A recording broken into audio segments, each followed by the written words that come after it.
When I tell people this all the time. Don't talk to the cops. Don't say a word. Only thing you need to say is, I want a lawyer. Well, can we at least get your name? Nope, I want a lawyer. Which, I done heard a lot of crap about public defenders. And the one we see in this doc, I'm gonna presume everything I've heard is correct. I'm sorry. Because baby dropped the ball. He dropped the ball. I'm sorry. I hate when they use the term imminent danger. Because when you're dealing with someone who is an abuser, you're always in imminent danger. What's up? It's Nikki. Welcome back to my channel, King Nikki TV, where I give you commentary on popular movies and TV shows. In this video, I will be recapping the Netflix docu-series Killer Sally, which documents the turbulent marriage of Sally and Ray McNeil, former Marines and bodybuilders. Now, Sally was sentenced to 25 years in prison for the murder of her husband. I feel like this was a very well put together docu-series. For me, Netflix documentaries are either hit or miss. This is a hit. I feel like they really did a really good job of telling a complete and unbiased story regarding Sally, their marriage, her marriage to Ray, and I feel like it was very just short and to the point. It was not drawn out. They had 3 episodes at about an hour each, and I felt like it was just very well executed. Now we end up getting the story of Sally, how she was raised, her background, her first marriage and having 2 kids, meeting Ray, getting into bodybuilding.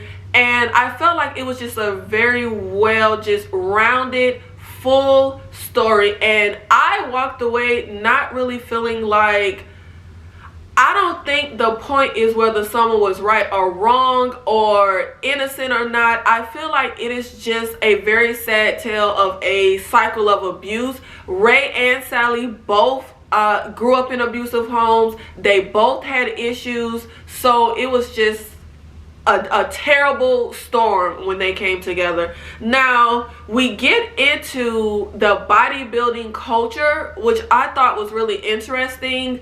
Not my zhuzh, but it was really interesting to delve into that. Sally was in college. Parents wouldn't help her pay. She ends up going into the Marines, and to protect herself, she starts lifting weights. And she starts to get into bodybuilding, which is when she meets Ray. A friend, mutual friend, shows Ray a picture of Sally, and he is interested in meeting her. And Sally tells us it was lust at first sight. He was just a very beautiful man, like the statue of David, I think she called him. Now, Sally's first contest is on Valentine's Day, her very first bodybuilding contest. It is very odd, ominous, kind of how she has these pivotal moments that just so happen to keep falling on Valentine's Day. Now, when Sally met Ray, she had literally only just gotten divorced. She had 2 kids, and they pretty much hit it off extremely quickly. They were married only 2 months after dating. Sally and Ray, 2 months after dating, they're married. And I think she said on like the 3rd day of marriage, he punched her. The 2 months into dating, we're married. 3 days into being married, he gets physically abusive with her, and she stayed in a relationship. Now, it felt real to me. Like, the story she was telling was very nuanced. It was very detailed. The contributing story that we get from her 2 kids, which is really just the most heartbreaking part of the series. I believe the tale. I believe the story. I don't think she killed her husband and then made up or fabricated a story of being an abused woman. It felt real to me. Now, they tell a story of how her and Ray were both into bodybuilding. Women did not make as much as men, but there really wasn't money in it in general until you turn pro. Ray was trying to turn pro, and he pretty much dedicated everything to bodybuilding, his dream of bodybuilding. Sally was the breadwinner. They was talking about Sally dumpster diving for cans. And I'm just sitting here like, wait, what? Like, that sounds so crazy to have an able-bodied husband and you're dumpster diving for cans. I don't know. I thought that was a bit odd. Now, they talk about how much money goes into the hobby or dream of bodybuilding. They said that Ray pretty much ate about 114 eggs a week. That sounds insane. That sounds to me like you feeding a family of like 20. I don't know, maybe even more than that. 114 eggs a week. Now we also get contributing interviews from Ray's friends, which the friends was a little, I don't want to say nothing negative about them, but I'm gonna say that was a little biased when it came to their friend Ray. But I get it. The man did not deserve to lose his life in the slightest. Like, yes, I believe he was abusive, but does that deserve the death penalty? No. But they was a little slanted with how they was telling stuff, child. Now, Ray did not have a job. He was fully focused and dedicated on bodybuilding. Sally was focused on bodybuilding, but she also worked and provided financially. She provided financially for the family. She provided financially to fund Ray's dream of bodybuilding. And they end up talking about this seedy side of bodybuilding where there's something called muscle worship. Well, men will pay money to wrestle with these cut bodybuilding women, and Sally would do that, and she would make great money. She would meet these guys in hotels, at their house, at her house, and they would pay a lot of money. Now, Sally also gets into wrestling. She meets a man named Bill, who was a wrestling coach and also married to a female bodybuilder. And he made these videos. Y'all, where the hell are these videos? They could make some money. Sally, baby, her and Bill need to go put these videos out because they can make some money. They are like freaking 80s, 90s gold. Like, gold, okay? I really feel like they could make some money if they put this ish out on streaming. Now, Sally first starts wrestling for Bill in his little videos, and that's how we have the name Killer Sandy. It was not Sandy, Killer Sally. It was a character, pretty much using how she was a Marine and a bodybuilder, and you can come wrestle with her, and she would wrestle men in these videos. It was so fun. It was amazing. It really was so entertaining. And she saw how much money could come from wrestling. She was saying how she made a lot more money from wrestling than bodybuilding, and it was slanted anyway, because for bodybuilding, a male winner would get about $150,000. The female winner would get about $27,000. Big gap. So she goes into not just wrestling for Bill, but she starts to make her own videos and selling them. And like I said, doing the muscle worship, which was, someone in the doc called it like muscle prostitution, which I thought was weird. And she would literally get like $300 an hour to go wrestle just random men who would do this muscle worship. Babe, that's like $300 an hour. $300 an hour. And baby, my husband not working. Now, the interviewer asked Sally, did any of the guys ever try to have sex with you? And her response is, no, I was married. Well, baby, being married don't stop people from trying. They could have been trying.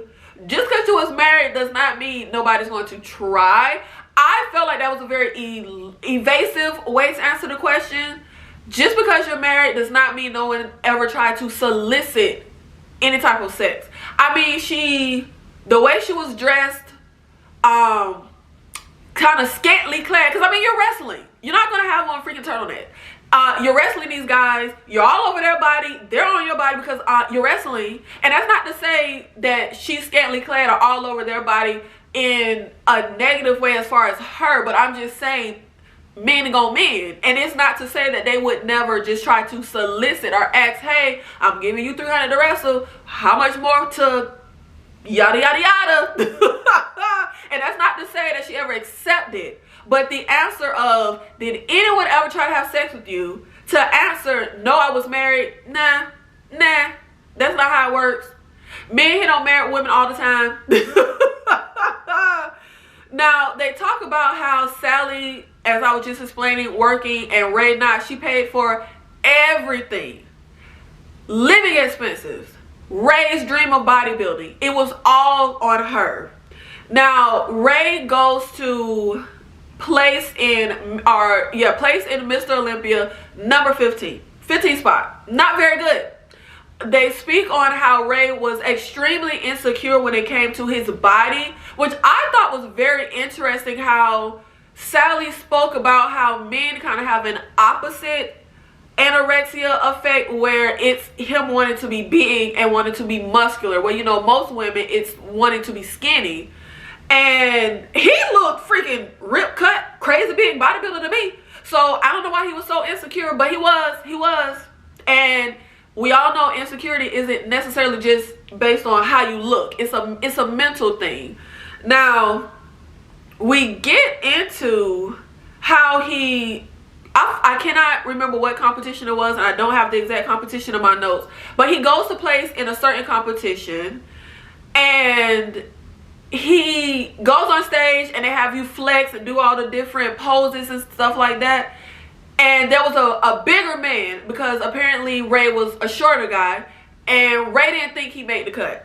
And Ray's friend says, so this guy was huge, but then he turns around to flex and he disappears. He was not as cut as Ray. Even though he was bigger, he did not have the definition that Ray had. Ray gets off stage and he says to Sally, man, I didn't even place. And Sally's like, are you crazy? You won. And Ray ends up actually winning.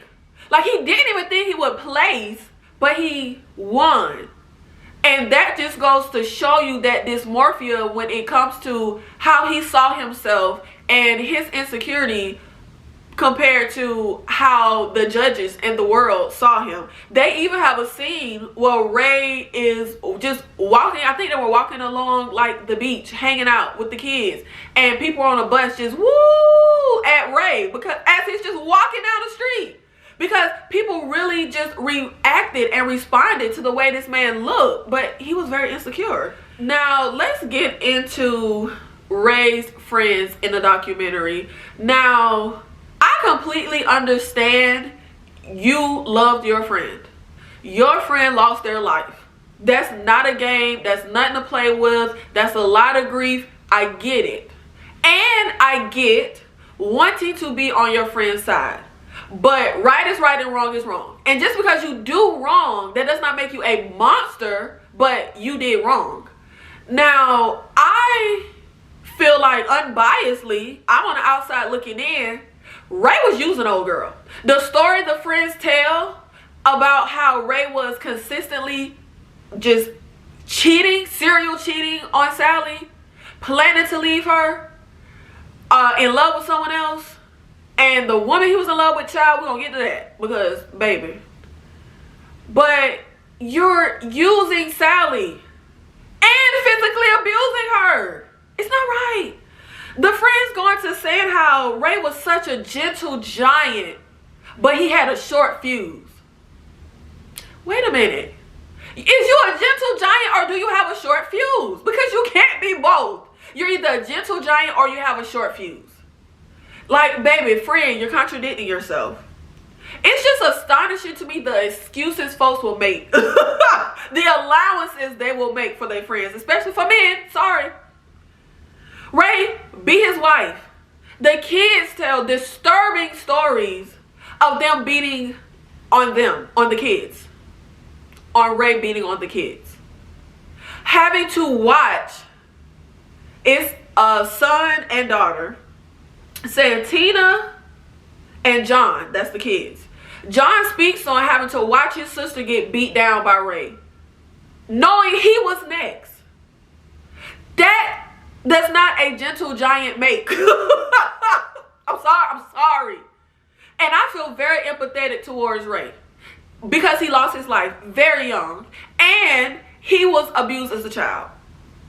Ray was abandoned by his biological parent, raised by an aunt who did the best she could, But Ray was sexually abused.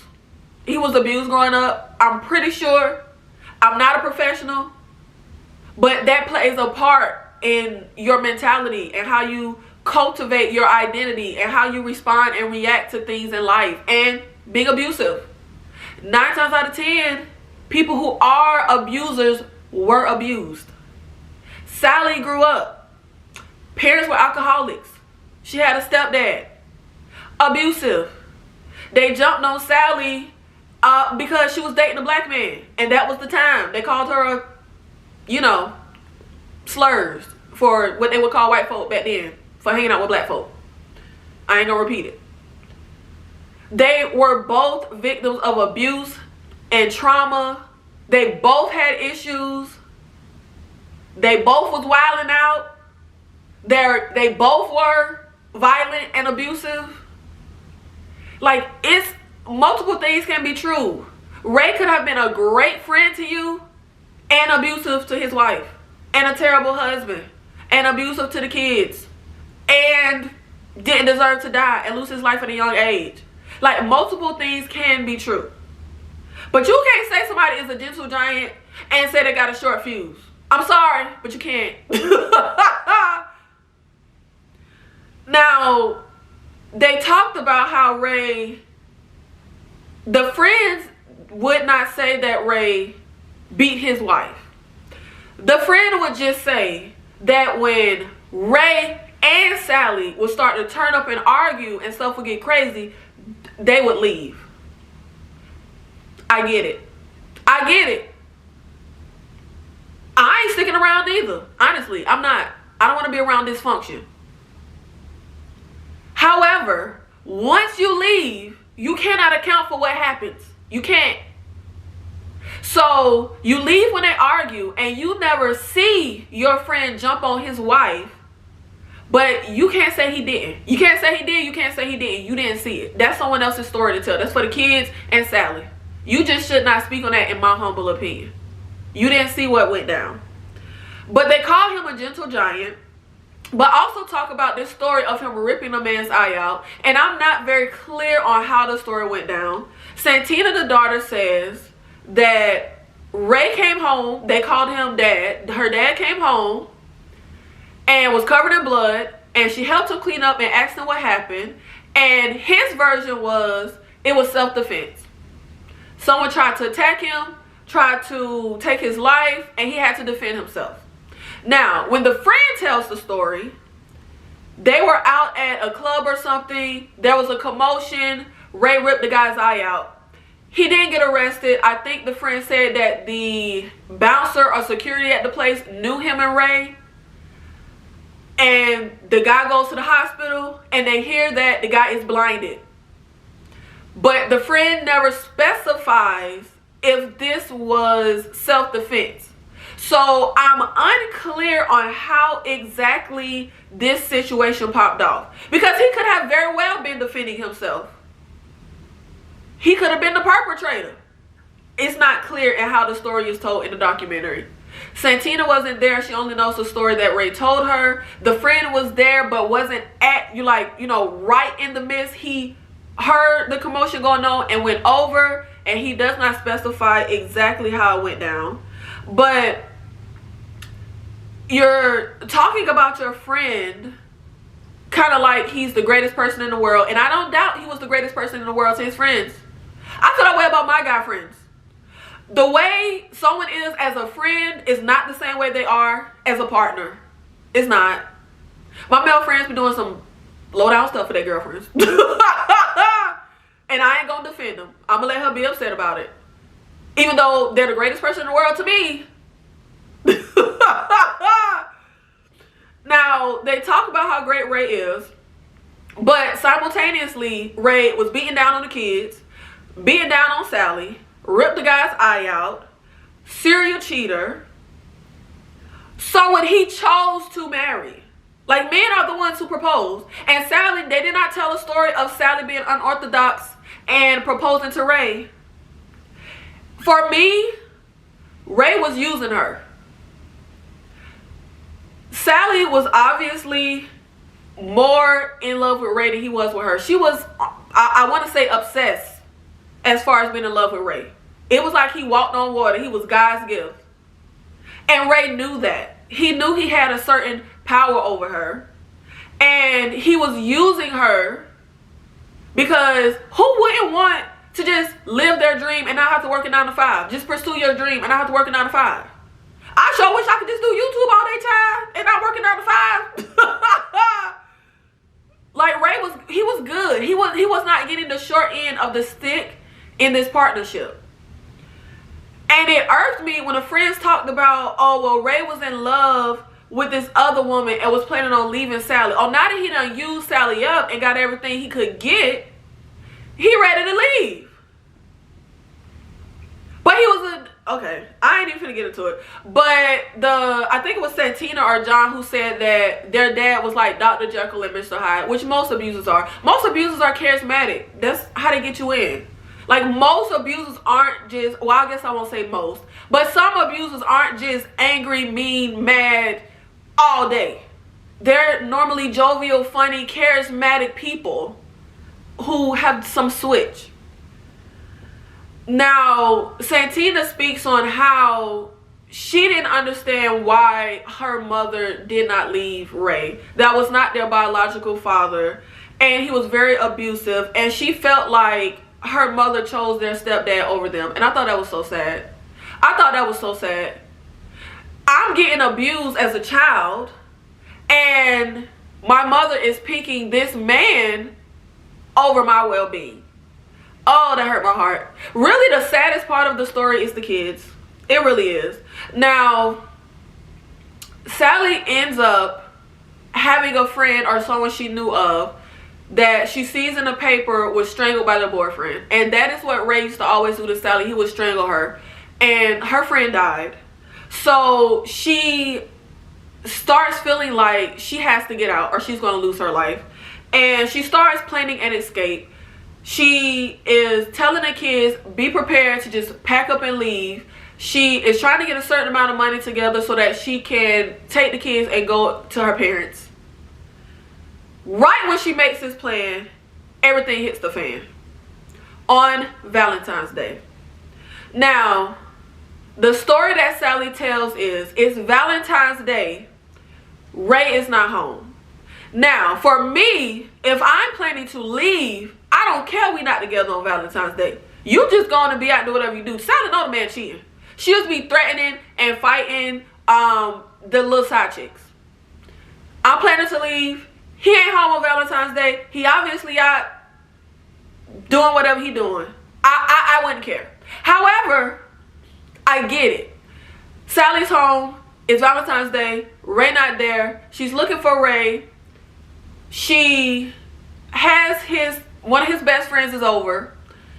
The best friend says he's finna leave, go get something to eat. Sally doesn't want him to leave. This hurt my heart for the friend. He's telling her, look, I just want to get something to eat. I'm hungry. I think he said he ain't ate all day or something along those lines. But he will be right back. She said, okay, you gonna be right back? He said, yes, I'm gonna be right back. Ray gets home. And they start to have an argument. John is in bed. Santina is upset they're arguing. She's in another room. Santina tells the story that every time Ray would choke her mom, the mom would make a certain sound as she was being choked. And that's how Santina would know mom was being choked. And Sally says she was able to get loose from his grasp. They kept a shotgun in the house for protection. She goes to get the shotgun. She shoots Ray once. She says he comes at her. She shoots him again in the face. Now the story the cops and forensics tell, the blood splatter, Ray was not up on that second shot. Now, I feel like that second shot effed her up. Do I believe she was a victim of abuse? 150 billion %. But do I feel like self-defense or, you know, stuff like that has to necessarily be, I hate when they use the term imminent danger. Because when you're dealing with someone who is an abuser, you're always in imminent danger. However, obviously, if she shot him with a shotgun the first time, she wasn't technically in danger. But if I'm abused and you're depending on me financially and you're cheating on me, if there's going to be any type of human emotion in that, yes. Am I going to be angry? Yes. Am I going to be hurt, feel betrayed, upset, etc., etc.? Yes. Is that going to play a part or could have played a part in how this whole thing went down? Yes. Just because I was angry, does that negate the fact that the nigga was just choking me? No. But I felt like, oh, she was telling the story. I was just like, oh, Lord. Yeah, that second shot hurt you, baby. That second shot hurt your defense. It did. She shot him in the face. Which, for me, if you shoot somebody in the face or in the private area, that's like a passion type of thing. Not a self-defense kind of thing. Like a quote-unquote, how the law sees self-defense kind of thing. But for me, I get it. I get it. Now, we have a scene of Sally in the interrogation room. And when I tell people this all the time. Don't talk to the cops. Period. Don't tell them your name. Don't say a word. Only thing you need to say is, I want a lawyer. Well, can we at least get your name? Nope, I want a lawyer. Well, can you at least tell us what happened? Nope, I want a lawyer. Don't say, I can't stand this whole, well, why do you need a lawyer if you didn't do nothing? Because I need a lawyer. Because I need a lawyer. Because I need a lawyer. Don't talk to the motherfucking cops. I cannot stress that enough. If you need my name and credentials, get my driver's license. Because I'm not saying a word. I'm not saying nothing. Well, is there a emergency number for the kids? I'm not saying nothing. Get my lawyer. Get my lawyer. Get my lawyer. Get my lawyer. Don't say nothing. Sally says she feel like she wish she would have just asked for a lawyer. Yes, baby, you should have. I don't care what the situation is. I don't care if you ain't even killed nobody and they fell down the stairs. This is an accident. Get a lawyer. Don't answer no questions. Get a lawyer. I don't care what happened. Get a lawyer. I'm so serious. I hate the whole ish they perpetuate like innocent people don't. Innocent people's the main folks that need lawyers because innocent ass niggas are sitting in jail every day. Innocent ass people are sitting in jail every day. Get a lawyer, baby. Don't answer no questions. Don't say a word. Get a MFing lawyer. The kids in the interrogation room was so sad. It was so sad. It was so heartbreaking. First of all, we're already traumatized. We was already raised in this house of trauma and violence. And now our mama got to get taken away from us and we got to go to a group home. I thought that was so sad. I thought that was so sad. And it was heartbreaking that these kids who are victims of abuse themselves are sitting in there trying to reassure their mother and make her feel, oh, y'all, oh, it broke my heart. It broke my heart. It broke my heart. It broke my heart. I hate the adult mess that we put kids in. It hurts my soul. It really does. And these kids just, oh, they was just innocent. And they did not deserve to be a part of this chaos and violence. It was so sad. Now, the cops come in and they're talking to her and it annoyed me. They were like, she was in there getting questioned for hours. And the detective is like, well, you haven't asked how Ray is. Because Ray wasn't dead on scene. He went to the hospital. That's the dumbest question. Why the would I ask how my abuser is? I ain't asking how he is. And that's not an indication of guilt or innocence whether I ask or whether I don't. It's just so dumb to me what they predicate stuff on. As when I tell you, this DA was the biggest son of a piece of a disgusting human being. I'm sorry. I mean, he makes my skin crawl. I cannot stand this attitude he has. It's like this is all a game for him. And it's just all about him winning or beating someone. It has nothing to do with the truth. Even if someone is 100% guilty, there's just a certain attitude that it's disgusting. You shouldn't be happy about the itch that you, I don't know. Y'all, he was disgusting. His whole attitude, everything he was saying, it disgusts me. But he goes to say, oh, looking at those tapes, she took a nap. So, I'm in here for hours. I'm tired. Who are you to judge whether the action of taking a nap means you were abused or not? Because it can't be taking a nap means whether you're innocent or guilty, because she admits she killed him. So there is no innocent or guilt. She killed him. Her thing is he was an abuser. How does me taking a nap? Oh, y'all, he got on my nerve. And I just feel like none of the stuff they were trying to say, the detectives about the interrogation or the DA, it ain't add up to me. Like, y'all are not professionals as far as psychologists who is just in here, you know, educated on reading what an abused person or anything looks like, which is not one size fits all, which they touch on in the documentary, which I appreciated. Now, when Ray dies at the hospital, they come in and say, we're charging you with murder. I was so confused on this. Why are we charging her with murder? Why aren't we charging her with manslaughter or something like that? I thought it was really weird, and it felt like they just weren't listening from the beginning. We also have where we hear from her public defender, which I done heard a lot of crap about public defenders. And the one we see in this doc, I'm going to presume everything I've heard is correct. I'm sorry.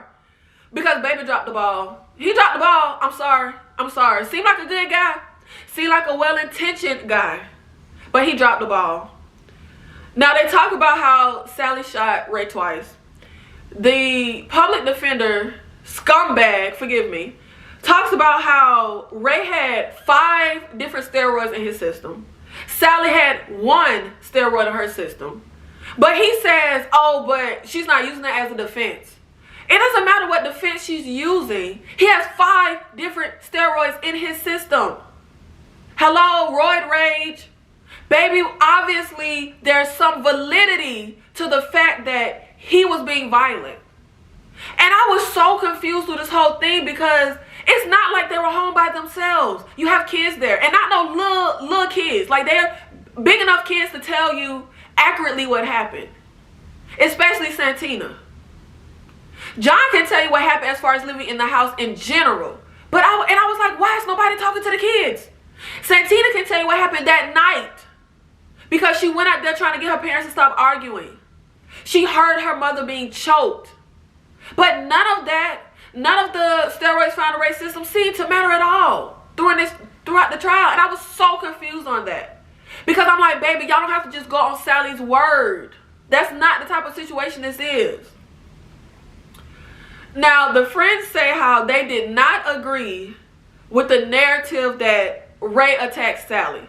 But baby, you weren't there. This ain't about what you agree with a narrative. You were not there. You don't know the facts of what happened.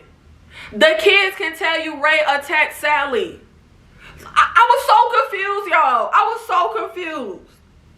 Like, baby, you got up and left. And I felt so bad for that friend who went to get something to eat and likely feeling guilt for years of what could have happened if I would not have left to get something to eat.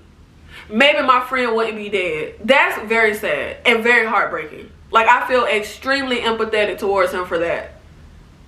And it's crazy how you have moments like that in life. Like, you're really feeling like you're just in an innocent type of moment. Like, I just want to go get something to eat and I'll be right back. And he says by the time he got back, the place was swarming with cops. That's so sad. That's so sad. That hurt my heart. So they parade into court. Ray's friends, and you know, they obviously know Sally, and everyone speaks on how aggressive and violent Sally was, right?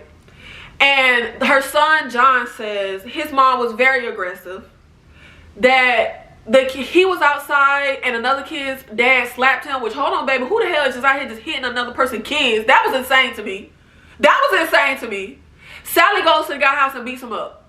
Baby, that sounds very warranted and justified to me. Don't put your hands on my child. I don't understand how that is proof that she was just a freaking violent monster that attacked Ray. The man put his hands on my child. But anyway, that was not the only situation. She beat up a mailman who talked crazy to her kids. The cops were called. She attacked the cops. She would, like I said, beat up and threaten race side chicks. And to me, still, that does not mean this man was not abusing her. Just because you're a victim of domestic violence does not mean you're a meek, mild woman that just never raises her voice or raises her hand. And I hate that they were painting that picture. Now, Sally speaks on her outburst and being violent, and she says that things were messed up at home, so she was acting out. And that's why I'm sitting here like, these cops and DA are not like trained psychologists to understand this ish. And the DA don't want to understand it. Like, but it's just like, I know someone personally who we was having a conversation, and I said how I feel it's so disgusting when you're a bully. Like, I can't fathom that. Like, why would you bully anybody? And they said when they were a kid, they were a bully because they were being abused at home. And it made them feel good to be able to go to school and bully other kids. And that kind of opened my eyes. I never looked at it like that. I just thought it was just disgusting. Like, why are you treating people like that? But people act out, like I said earlier, 9 times out of 10, if you're an abuser, you were an abusee. Like, you were abused. She was acting out. But she's a teeny woman. Ray is a huge, huge, huge man. Just because a woman raises her hands or is aggressive does not mean she cannot be a victim of domestic violence. And I hate that they was trying to paint that. Now, the prosecutor talked, like I said, like this was a game. He was talking about, oh, this happened on Valentine's Day, so we wanted to start the trial on Valentine's Day. He talks about how I was feared. Because, you know, as a prosecutor, you know, he has this high prosecution rate. This was all a game to him. And he aging bad. He aging like he a bad person. He aging like spoiled milk in the sun. Like, he just... Oh, y'all, I can't with that man. I can't with this man walking around looking like the Blob and happy about what he has done in this situation. All these years later, like he's gleeful. That's so disgusting. He ends up saying, the prosecutor, a violent person can't be a battered woman. Baby, you so ignorant and you obviously don't know nothing. I just feel like as a person who has personally dealt with and seen and been around abuse, some of this stuff folk be saying, it be so clear, like, baby, you ain't experienced nothing. Like, you don't know nothing.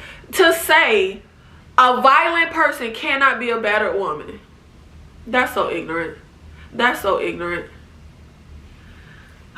Sally ends up saying, which I really appreciated, she said she was just as sick as Ray was. She was just as sick as Ray was. Domestic violence isn't one size fits all. Domestic violence isn't just a man jumping on a woman and she don't ever do nothing. Domestic violence can be a couple fighting each other. Like, you can be a victim of domestic violence and fight back. You can be a victim of domestic violence and perpetuate the cycle of violence. You can trauma bond with your abuser, with abuse in general, and lash out and act out the violence and abuse that you have been subjected to. Now, during the trial sequence of the documentary, we hear from someone who says that victims are not perfect and that when they are not, we judge them for it. And I really appreciate her saying that, because there is a narrative that like a victim is this mode and anything outside of that mode can't possibly be a victim, and it's just very not true. Now, like I said, I was confused on why we ain't hear from the kids during all of this.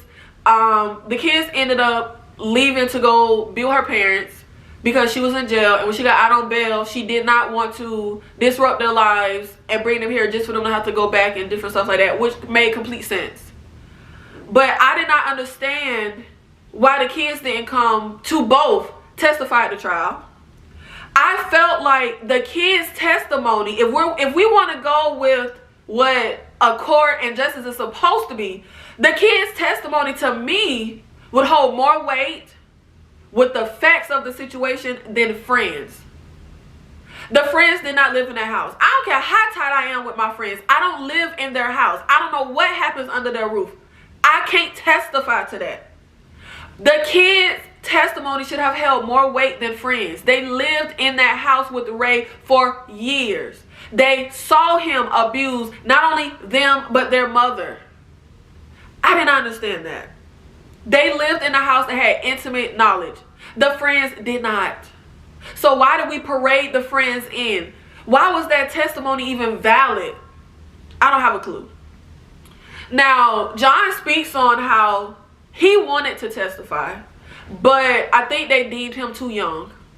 So they had Santina testify. And Santina was emotional. She was crying. She was crying from the beginning when Ray was killed. And John, I won't say was upset, but he was like, he wished he could have testified. He would not have cried. He would have told them about how it was hell living in that house with Ray. How he was abusive. Santina, though, in her part of the documentary, was upset with her mom's lawyer. She felt like the lawyer did not question her enough.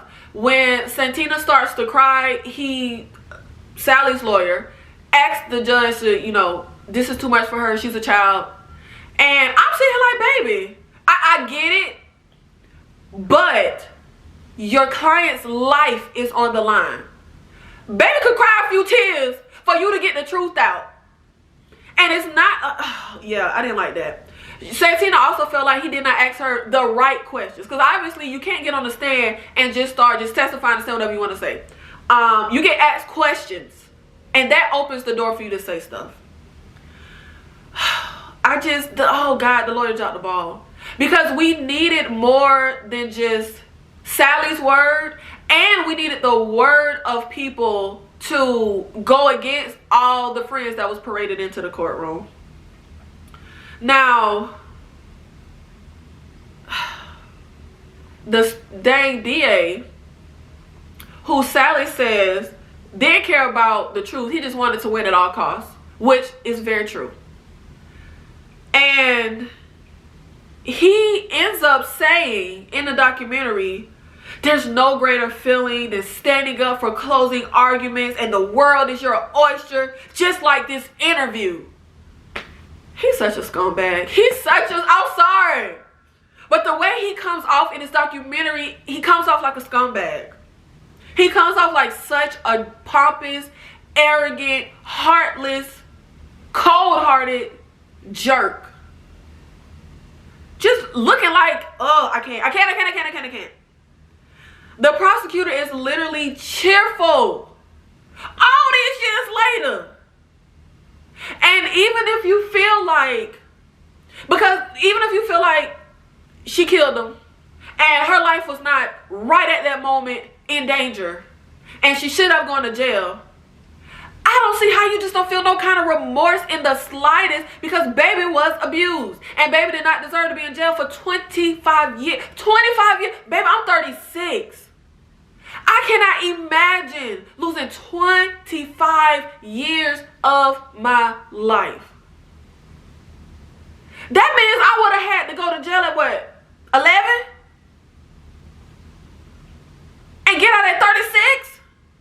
Like, that's so sad to think about. Do you know how much of your life that is? 25 years. And yeah, you could come back there and say, well, Ray lost his life. Which he did. And that's tragic. It truly is. That man did not deserve to lose his life. But Sally should not have been in jail for 25 years. I'm sorry, she shouldn't have. Not in my humble opinion. 5 years. Okay. Because like I said, even though I understand, because I know real life situations, I understand the emotion that could have accumulated in that moment for her to shoot him a second time and shoot him in the face. The friend said she knew he was out with another woman that night. They claim she knew he was leaving her for the other woman. Sally don't say that, but that's what the friends say. That was his plan, and they think she knew it. I can understand being human and having an accumulation of emotions. It does not negate the fact that he was abusive. Yes, she could have been mad, angry, upset, etc., etc. Why wouldn't I be?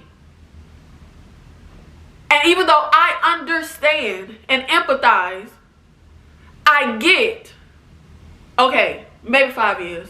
Maybe even 10, which I feel like 10 is excessive.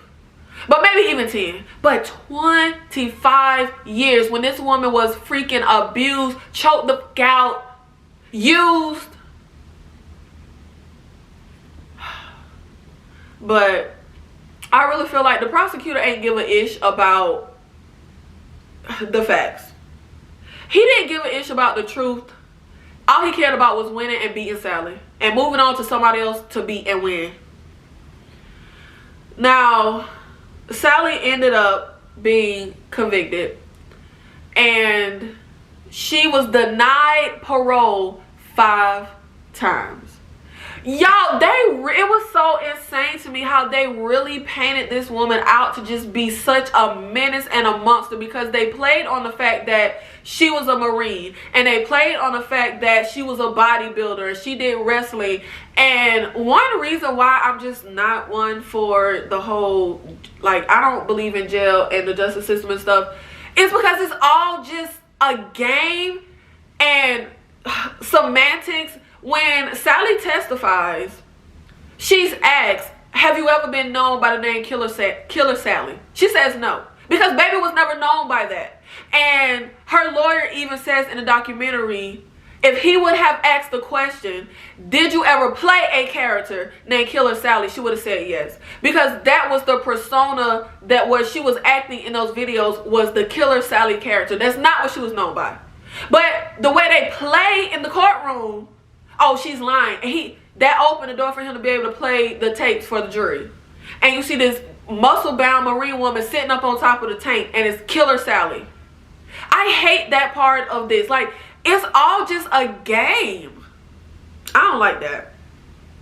But I just could not believe that you really got a parole board that denies this woman 5 times. Like, they really set this ish up like she was motherfucking King Kong. Like, it was insane. The media coverage they had during her whole trial was insane. And I just was so confused. And I did appreciate, we had one of the newswomen in a documentary, and she talked about how they kind of just ran with the narrative of Killer Sally. And there was never the perspective of Sally as a woman. I was confused on why we never had the kids in the media talk. I was just so confused on why we never just brought the kids out to say anything. Like I said, there wasn't no little behind kids. There wasn't no 4-year-old kids or nothing like that. They said John was too young to testify, but I really feel like he wasn't. He was a big enough kid to put his hand on the Bible and swear and testify. He was a big enough kid to tell what happened, in my humble opinion. But I appreciated the newswoman saying that if she could talk to Sally today, she would apologize. She would apologize. And I appreciated her saying that. Now, I personally feel like this is not a documentary about whether Sally, guilt, innocence, right, wrong. For me, it is about the cycle of abuse. Sally was abused. Ray was abused. Ray became an abuser. Sally became violent. Santina, Sally's daughter, spoke about how she was in an abusive relationship when she became an adult. I thought that was, oh y'all, it breaks my heart. It breaks my heart. It breaks my heart so bad. The son, John, both of her kids went into the Marines. And John had combat PTSD. I feel like he also had PSD from being raised in a violent household.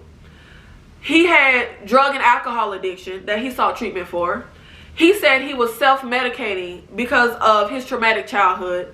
Because he had 5 tours in Iraq. And John says between the fighting growing up as a kid and 5 combat tours, he felt like his entire life was violence. Y'all, I could cry right now just thinking about John and Santina. Like, that really hurt my soul. That really hurt my soul.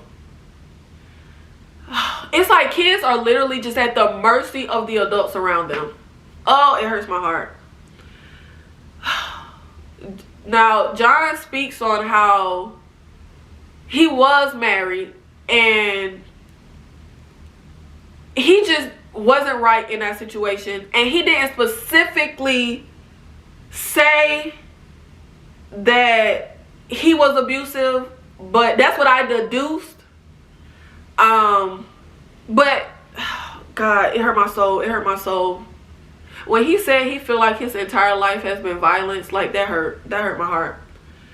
Now, Sally ends up finally getting out of jail when she just takes full responsibility and pretty much just goes with the narrative that the court wanted her to go with.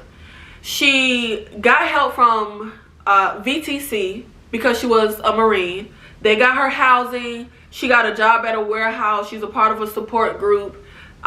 She's very happy to be out, to be working a job, to be making her own money. And at the time of the documentary, she had a boyfriend of 10 months and they were going to be getting married. And it felt so good to see her free and happy. Santina came to visit and she got to see her grandson. I feel so bad for Sally. My heart hurts for her. I feel so bad for John. My heart hurts for him. They were both just victims of abuse and trauma, and they were both just a terrible storm that came together. I feel like the media and misogyny sealed Sally's fate when it came to her trial. The picture they painted of her, and her lawyer was terrible. I'm sorry. Now, at 3 episodes, like I said, I feel like it was straight to the point. There was no filler. It was a solid documentary. I love the note it ended on. We see Sally getting married and John gave her away at her wedding. Santina made it out of her abusive relationship. She's focused on her son. John is trying, he's in treatment, trying to better himself and get help. I pray to God that John, Santina, Sally all get some type of help, closure, healing. Ooh, y'all, it's so sad. It's so sad. I feel like Ray and Sally were dysfunctional together, toxic together, trauma bonded. It's just very sad and heartbreaking. But I do feel like this was a solid documentary and very well put together. Very well put together. Definitely worth a watch. Thank you so much for watching this video, for supporting the channel. Let me know your thoughts in the comments. How did you feel about the Killer Sally documentary? I'll see you in the next one. Thank you.